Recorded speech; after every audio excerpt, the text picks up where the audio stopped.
Here in 2011, we have Neptune in Aquarius and Pluto in Capricorn. So now we have two other planets contacting the midpoint. So this period between 2008 or 2009, I believe, to 2011 has a lot of midpoint contacts. The outer planets, of course, contacting the midpoint by hard aspect. In the case of Neptune, it is by semi-square, and in the case of Pluto, it is by square. So here in 2014, we have three planets that come into play with the midpoint. We have Jupiter in Cancer, and we have Uranus in Aries forming a conjunction.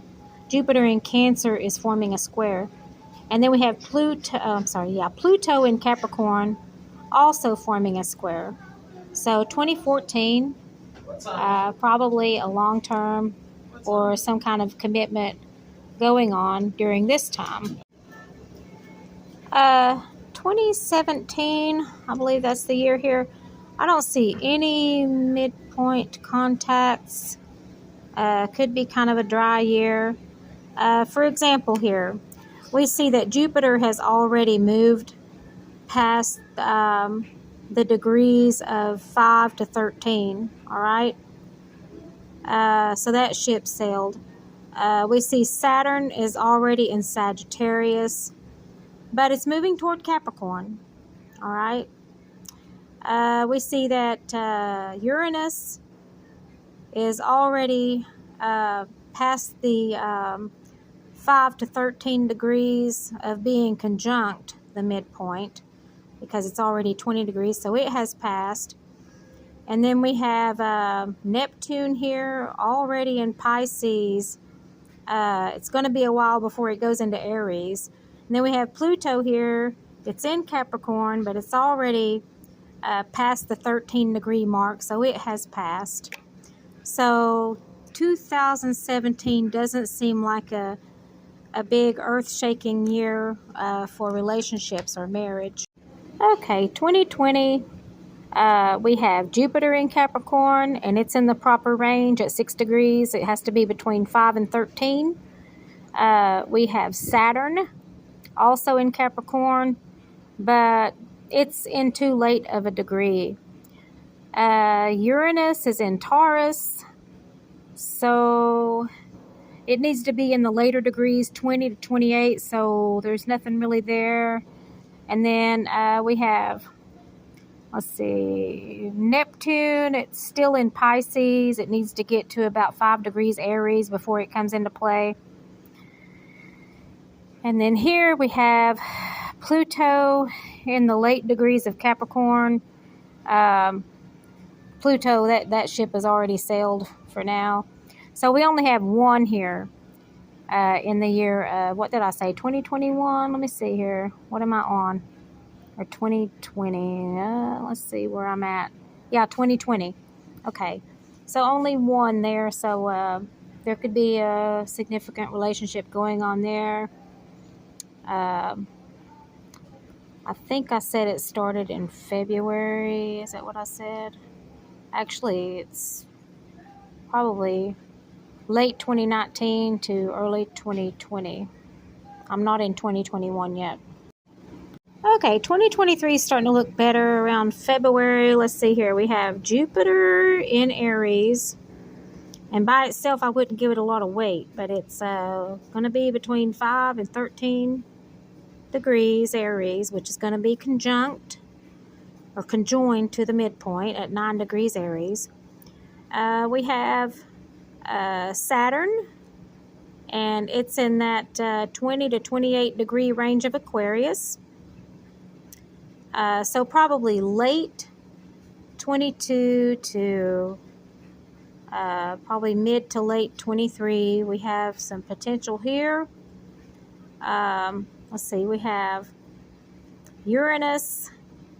It's in Taurus, but it is not far enough along. It needs to be 20 to 28 degrees for it to be taken into consideration.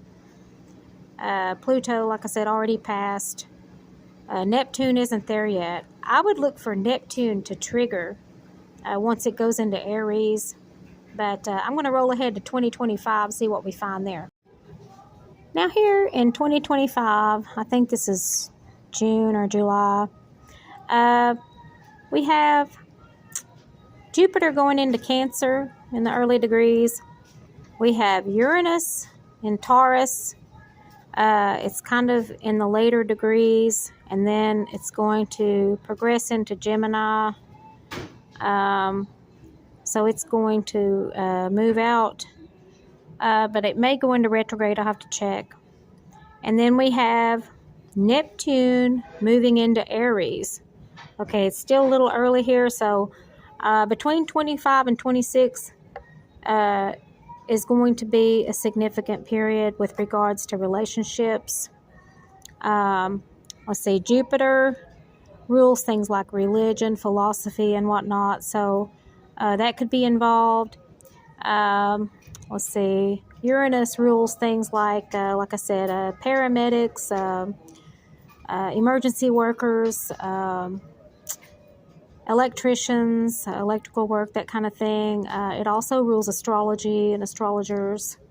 Let's see, sudden events, that sort of thing. And then Neptune and Aries.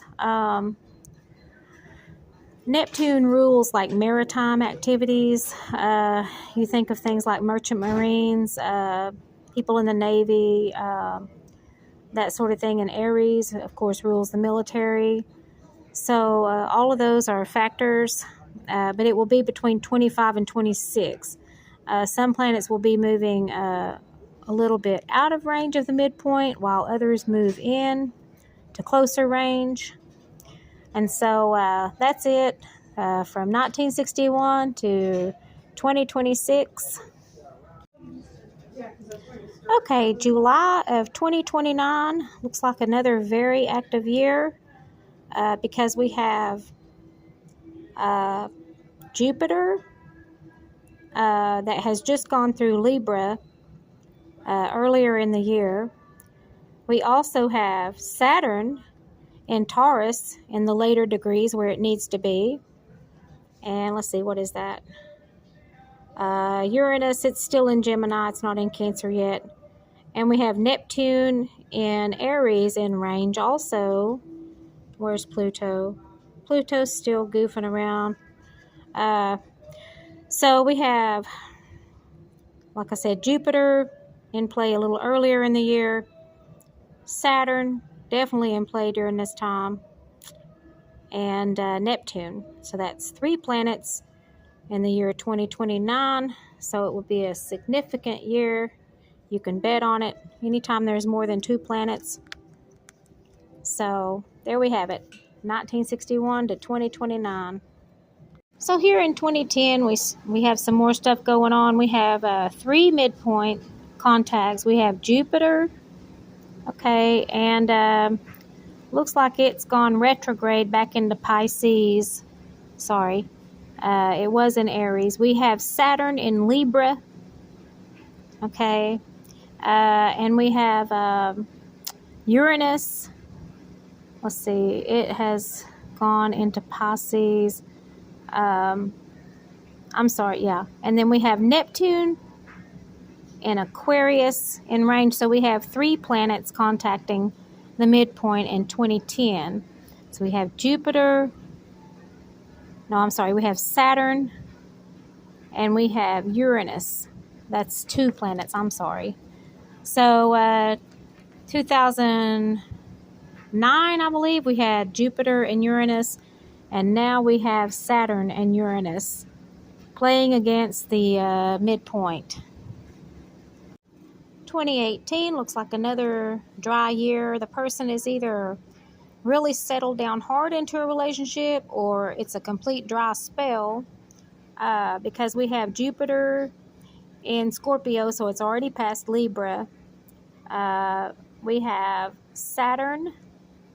It's in Capricorn, but it needs to be 5 degrees to 13 degrees, so it's going to be later in the year of 2018. Let's see, this one, Uranus won't come into play because it's already past where it needs to be. Same thing with Pluto. All right, so what we do is we look to see when Saturn will be at around 5 degrees Capricorn. It's not going to take that long. It's going to be like maybe February of 2018. Let's see here. Let's see where Saturn is. Oh, here it is. 5 degrees. Okay, so 2018, we have one midpoint contact. So there could be a relationship here starting to creep up. So now I'm going to look at 2019. Same thing with 2019. We only have Saturn here coming into play. And Saturn rules work, for one thing. So this could signify an affair at work or with a coworker or something like that, or a relationship or marriage, whatever. For the year, I think it's 2019, is that what I said? Now I'm going to go into 2020. Again, really not much going on in 2021. We have, Jupiter is in Aquarius, but it needs to be in the later degrees, 20 to 28 degrees. It's not yet. We have Saturn, and it's in Aquarius also. Again, it would need to be 20 to 28 degrees. That's going to take a while.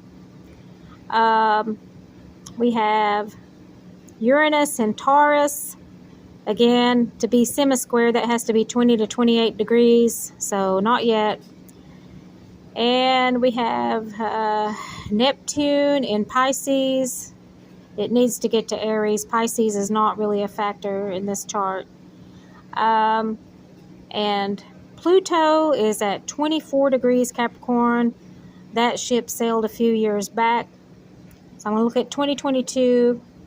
I'm sorry, I'm just going to jump ahead to 2023.